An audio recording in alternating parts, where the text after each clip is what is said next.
የዘንድሮ የአረንጓዴ አሻራ ማስጀመሪያ መርሃ ግብር በቢሾፍቱ እንዲጀመር ከተወሰነበት ዋነኛ ምክንያት አንዱ የቢሾፍቱ ከተማ የኮሪደር ስራ ብቻ ሳይሆን ዛፍ በመትከል አበባ በመትከል ችግኝ በማፍላት ለአዲስ አበባም ጭምር ትልቅ ግብዓት ስለሆነችና የዚህ ዓላማ ስኬት ለነበራችሁ አስተዋጽኦና ለነበራችሁ ድጋፍ ምስጋና ለማቅረብ ጭምር ነውና እንኳን ደስ ያላችሁ።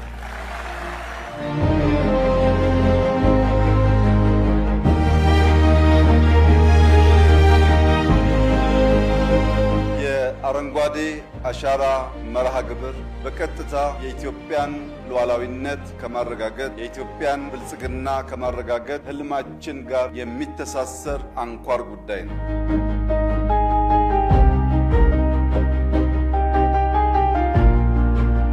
በ2027 በፈረንጆች ኖቬምበር ዲሴምበር አካባቢ በኢትዮጵያ ውስጥ ከ70 እስከ 80 ሺህ የሚጠበቁ የዓለም እንግዶች ይመጣሉ። ያኔ ሙሽራዋ ቢሾፍቱ በሺህ የሚቆጠሩ እንግዶች ትቀበላለች።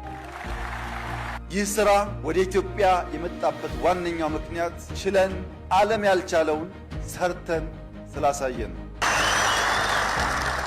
48 ቢሊዮን በነፃ ህዝብ ተባብሮ የተከለበት አንድም ሀገር ዓለም ላይ የለም። ታላቅ ታሪክ ነው። ዘንድሮ ከ8 ቢሊዮን በላይ እንተክላለን። በዚያ ወደ 56 ወይም ከዛ በላይ ለመግባት እንሞክራለን። በሚቀጥለው ዓመት ከምንጨምረው ጋር 65 ቢሊዮን ችግኝ ተክለን ነው ኮፕ እናሰናዳው። ኮፕ ኢትዮጵያ ሲዘጋጅ 65 ቢሊዮን ችግኝ መትከል የቻለች ሀገር የሚልን ዜና ለመላው ዓለም የምናበስርበት ጊዜ ይሆናል።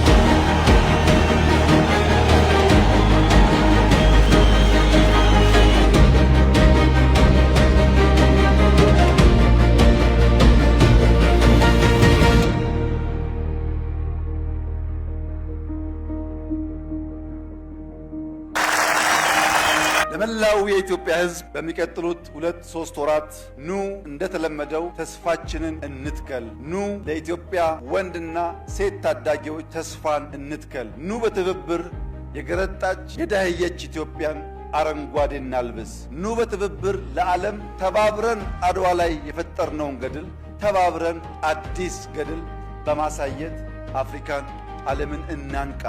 እንተባበር፣ እንችላለን። እንስራ፣ እናሳካለን። ያ ሲሆን ፈጣሪያችንን ያግዘናል።